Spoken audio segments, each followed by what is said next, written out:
Selamat pagi saudara, salam. Kembali saudara, saya Tri Widiarto ingin membahas kembali mata kuliah Bahasa Indonesia untuk mahasiswa ini ya, MKU. Nah, kesempatan ini kita akan bahas bab 3, yaitu tentang membaca kritis untuk menulis karya ilmiah. Ya, jadi saya ulangi lagi, bab 3, bisa Anda lihat bukunya. Ini buku ini ya, bukunya sudah Anda miliki semua. Ya, etika dan kemampuan baca ini, bab 3, membaca kritis untuk menulis karya ilmiah. Jadi kita membaca, tapi tidak sekedar membaca, tapi untuk menulis karya ilmiah. Oke, saudara. Nah, mungkin Anda akan bertanya dulu, apa itu membaca kritis? Ya, apa itu membaca? Ya, saudara, membaca kritis itu sama dengan berpikir kritis. Membaca sama dengan berpikir, saudara. Ya, membaca kritis berarti apa? Yaitu ketetapan yang hati-hati, tidak tergesa-gesa, ya, untuk apakah kita sebaiknya menerima, menolak, mempercayai sesuatu hal yang kita pikirkan, yang kita baca. Jadi, membaca kritis tidak sekedar membaca buku, tapi membaca dengan pikiran yang kritis, yaitu apa? Yaitu kita berhati-hati.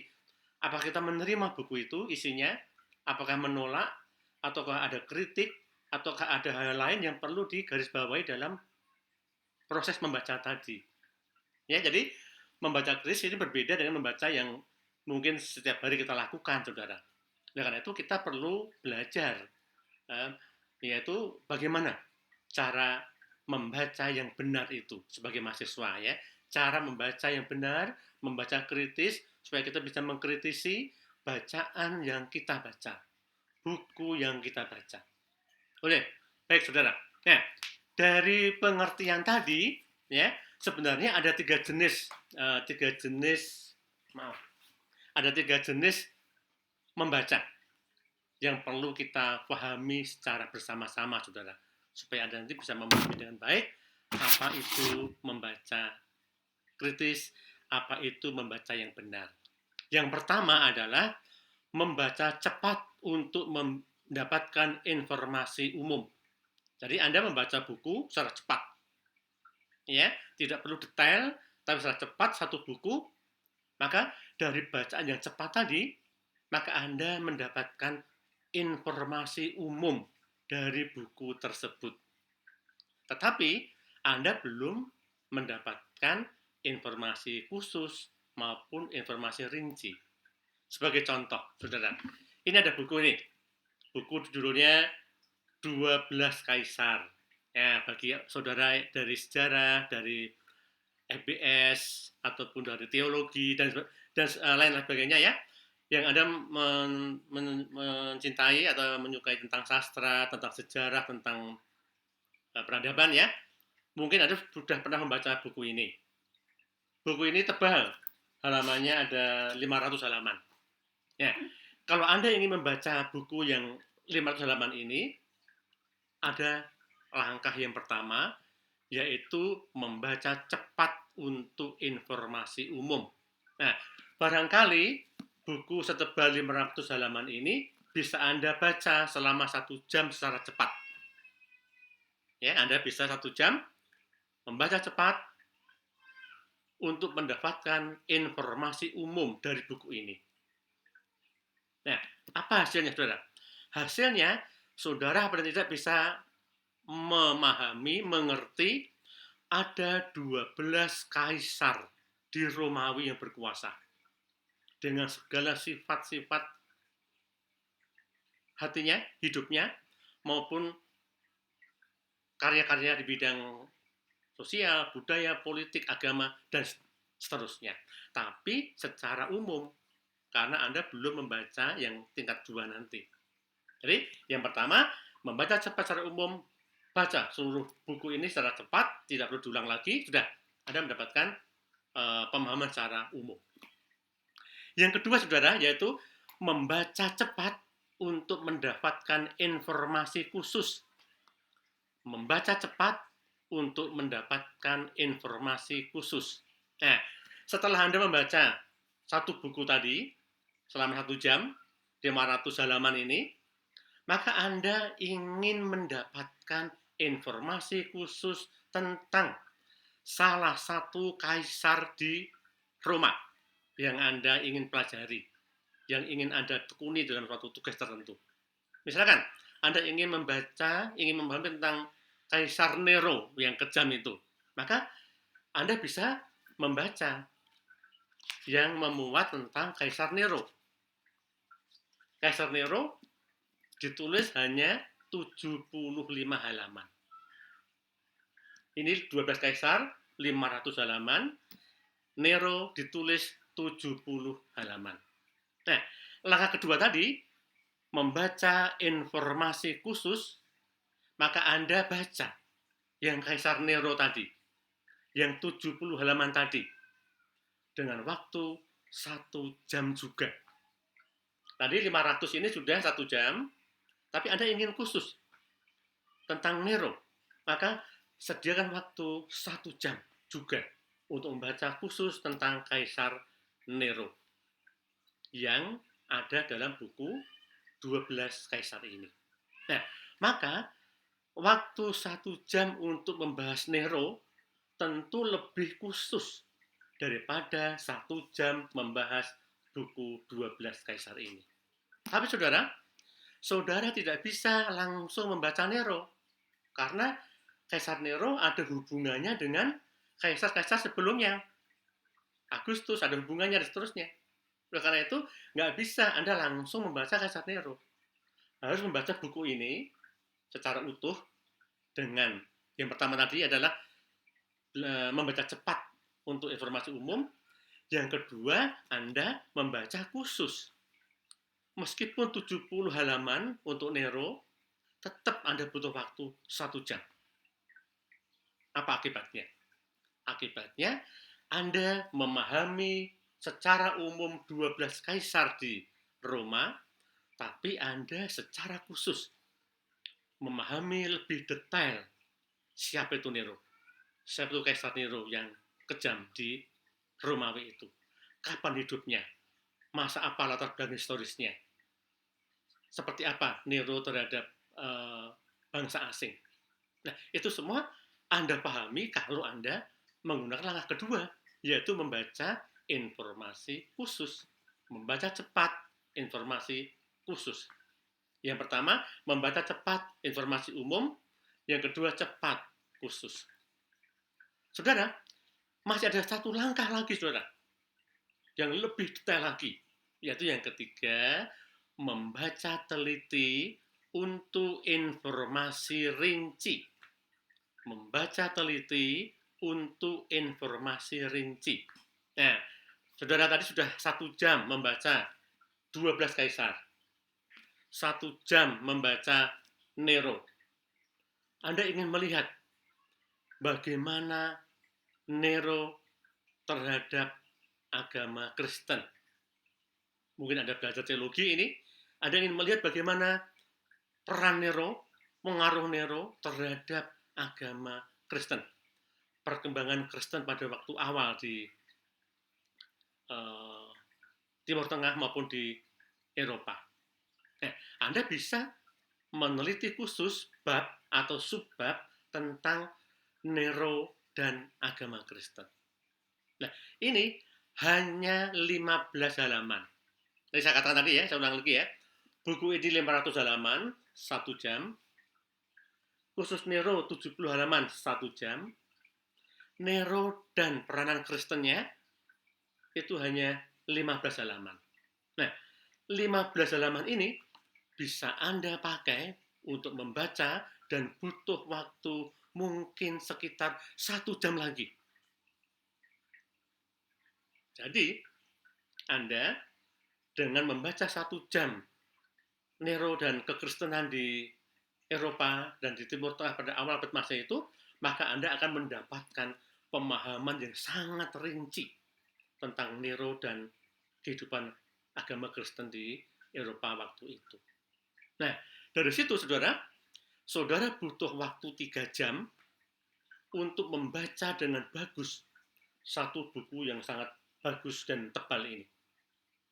1 jam untuk membaca cepat secara umum, 1 jam membaca cepat secara khusus, 1 jam membaca teliti dengan rinci. Nah, saudara, ya, itu adalah cara membaca yang tepat, cara membaca kritis. Dengan cara membaca seperti itu, saudara akan cepat memahami isi buku yang Anda baca. Saudara akan teliti, saudara akan bisa memutuskan apakah menerima, apakah menolak, kritik apa yang Anda berikan dalam suatu buku itu. Jika Anda melakukan langkah-langkah seperti tadi. Ya, saudara, coba misalkan Anda tidak membaca dengan langkah-langkah tadi. Ini ada tugas dari dosen. Ini mungkin yang teologi ini, ya, bahas tentang 12 kaisar itu. Anda baca 1 jam penuh secara umum berarti. Maka Anda nggak bisa tahu persis siapa itu, kaisar-kaisar itu. Karena Anda membaca secara umum. Yang kedua, baca lagi. Anda belum paham ini ya, baca lagi 1 jam. Anda nggak akan bisa memahami lagi. Baca lagi 1 jam. Sampai Anda membaca 7 kali, 7 jam buku ini, Anda tidak akan bisa memahami secara detail siapa itu 12 kaisar Romawi. Tetapi dengan cara saya tadi, yang saya ajarkan tadi, dipastikan Anda akan memahami secara detail 12 kaisar Roma tadi.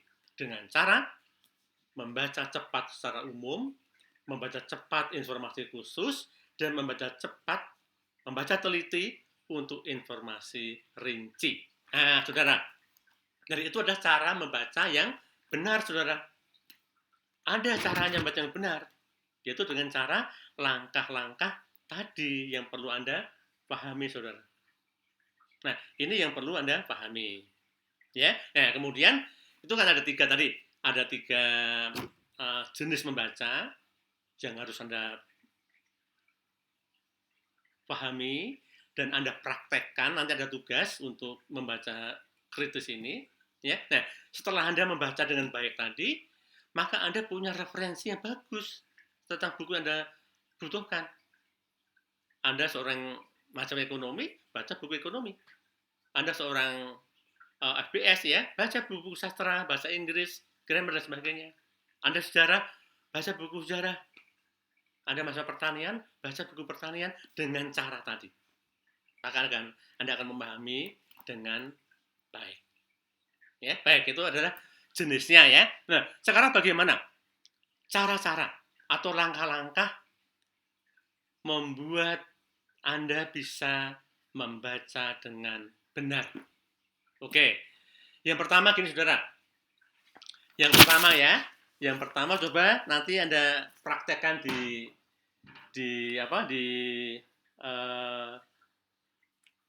setelah ini kuliah selesai, coba Anda bisa praktekkan sendiri bagaimana nanti langkah-langkahnya ya. Yang pertama adalah Anda membaca, sediakan, ini menurut pengalaman pribadi saya ya, bisa juga dicontoh ya. Sediakan catatan-catatan kecil. Atau kalau itu bukumu sendiri, garis bawahi buku-buku yang Anda baca tersebut. Jangan pernah Anda membaca tidak membuat catatan kecil, saudara. Jadi membaca itu harus ada catatan kecilnya. Ya, kalau itu bukumu sendiri, garis bawahi yang penting. Kasih catatan di pinggir buku, kanan buku. Definisi, tulis definisinya apa, hubungannya dengan buku lain apa. Jadi Anda harus membawa catatan untuk satu buku yang Anda baca. Itu langkah pertama. Yang kedua, selalu bandingkan dengan buku-buku lain yang sejenis, saudara. Anda nggak bisa membaca buku hanya satu itu, Anda baca terus ya. Anda harus juga sediakan satu buku yang sejenis. Kalau tadi tentang kaisar ini, misalkan ya, Ya, Anda baca ini ya. Nah, Anda ada buku lain yang sejenis tentang kaisar, mungkin tentang masyarakat sosial budaya di Eropa abad ke awal Masehi atau buku lain ya yang bisa Anda saling baca sehingga Anda bandingkan satu buku dan buku yang lain. Nah, dengan cara seperti itu, buat catatan, membandingkan dengan buku lain, maka pikiran Anda itu berkembang. Tidak sekedar hafal tentang buku itu, tapi bisa mengolah. Pikiran Anda diolah, kemudian Anda bisa membandingkan dengan fakta-fakta lain. Nah, inilah pentingnya membaca kritis, saudara. Jadi membaca kritis itu tidak sekedar membaca lalu selesai. Membaca selesai tidak, harus sampai kepada simpulan. Ingat, coba Anda buka PPT saya. Membaca kritis adalah ketetapan untuk menentukan apakah menerima, apakah menolak, ataukah memberi catatan-catatan tertentu terhadap suatu hal, yaitu buku yang Anda baca tadi. Ya, ini harus Anda latih. Saudara mahasiswa harus melatih tentang tadi, membaca tulis tadi, saudara. Kalau enggak, Anda nggak bisa dengan baik. Yang ketiga ya, bersifat terbuka dan objektif. Jadi kita nggak boleh membaca itu dengan persepsi, buku ini pasti berat sebelah. Nggak usah dibaca kalau Anda punya seperti itu. Anda harus punya sifat objektif terhadap sebuah buku. Saya baca, saya mencari kebenaran dari buku ini. Jangan punya persepsi negatif dulu terhadap suatu buku, suatu karya ilmiah. Kalau Anda seperti itu, Anda nggak bisa secara jujur menilai buku tersebut. Ya, jadi harus objektif, terbuka terhadap karya ilmiah. Kalau Anda memang nggak mau baca, ya udah nggak jadi baca. Tapi jangan punya persepsi yang negatif terhadap karya ilmiah dulu. Ya, itu langkah yang ketiga ya. Harus terbuka, objektif terhadap karya ilmiah tertentu. Yang keempat, Anda juga harus menyiapkan analisis Anda dengan buku itu memakai analisis apa. Gitu ya, misalnya gini, ya, membaca buku ini. Maka Anda sudah punya analisis senjata. Saya akan memakai senjata politis untuk mengkaji buku ini.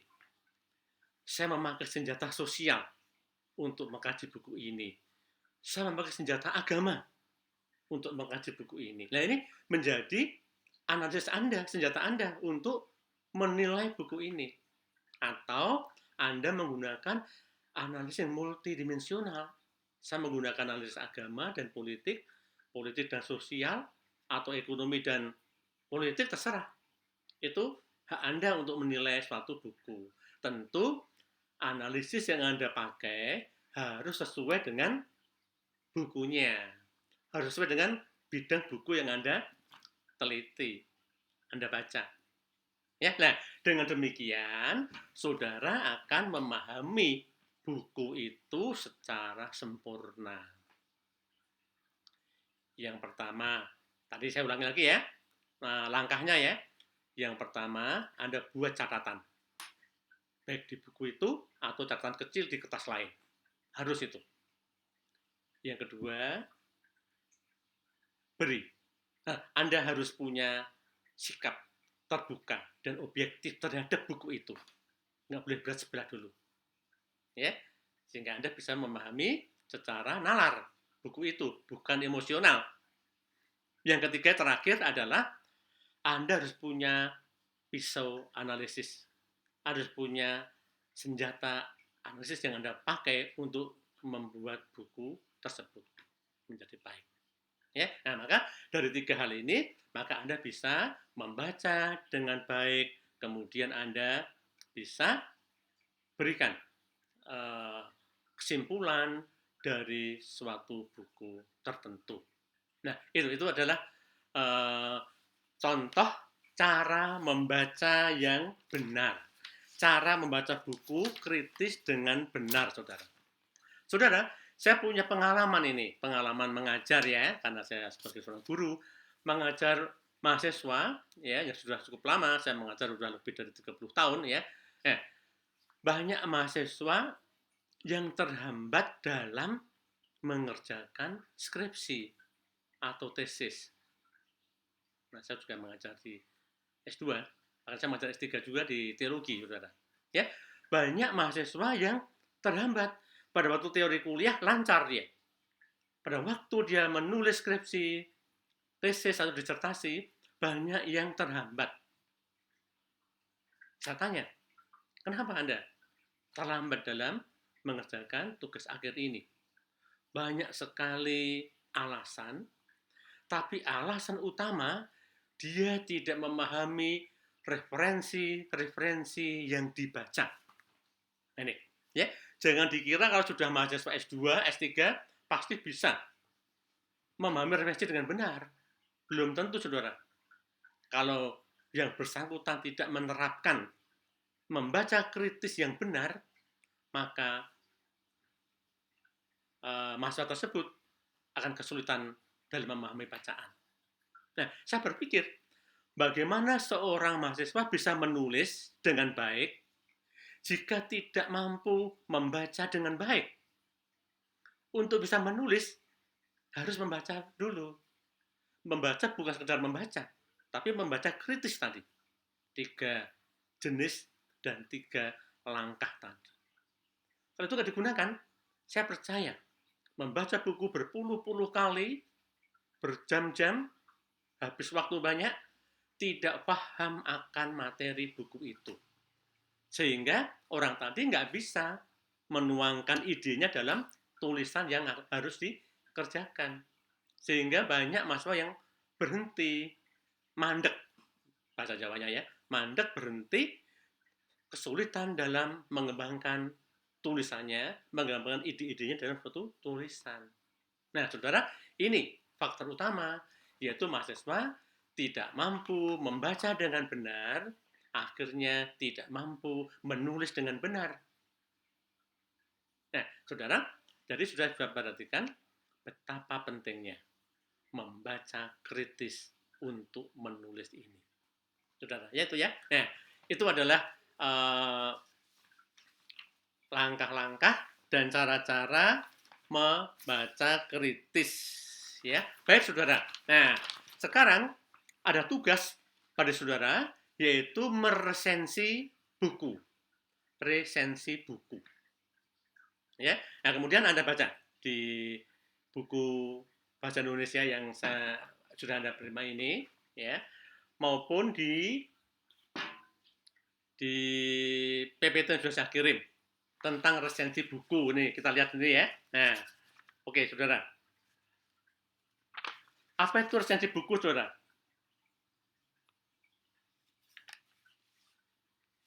Nah, baik, saudara. Anda bisa lihat di sini ya. Resensi buku adalah ya langkah untuk membaca, menilai, dan memberi simpulan atas sebuah buku atau karya-karya yang lain untuk disampaikan kepada masyarakat dengan catatan buku itu, karya itu layak untuk dibaca, dinikmati, dan menjadi hiburan bagi masyarakat. Jadi, meresensi buku harus sampai kesimpulan. Simpulan apa? Simpulan bahwa buku ini layak dibaca. Karya ini layak dinikmati oleh masyarakat. Nah, yang diresensi itu bisa buku, bisa musik, bisa tarian, bisa patung, semua karya seni, termasuk karya buku ini, bisa diresensi dengan baik. Nah, hasil resensi Anda berikan kepada masyarakat dengan catatan buku ini layak dibaca, karya ini layak dinikmati, lagu ini bagus dinikmati, cukup baik dinikmati, dan seterusnya. Ya, nah itu adalah resensi buku. Bagaimana caranya bisa meresensi buku? Untuk bisa meresensi buku, berarti Anda juga harus bisa membaca buku tadi dengan baik, dengan langkah-langkah tadi yang sudah saya jelaskan tadi.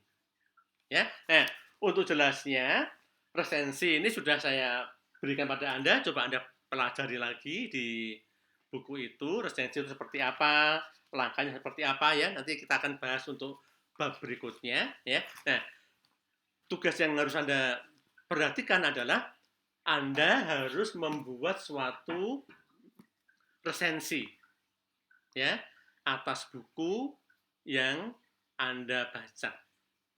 Cukup resensinya satu lembar saja, satu lembar uh, Quarto, satu setengah spasi ya. Sudah nanti akan saya secara jelas di pertemuan berikutnya cara-cara meresensi buku seperti apa, nanti bukan di sini ya, nanti akan saya berikan secara jelas ya.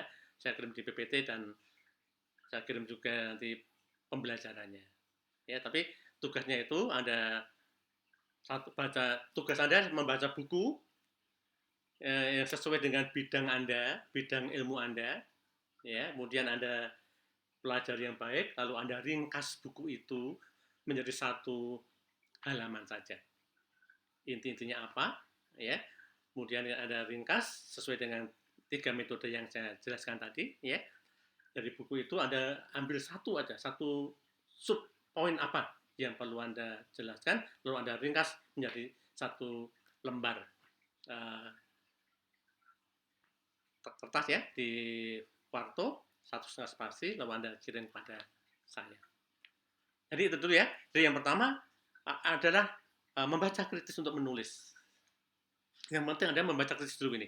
Coba latihan membaca kritis satu buku sesuai dengan bidang Anda, kemudian nanti Anda ringkas satu lembar saja dari buku yang Anda ringkas tersebut. Oke ya, jangan sampai malas, terus belajar meskipun tidak bisa tatap muka. Oke, Tuhan memberkati. Amin.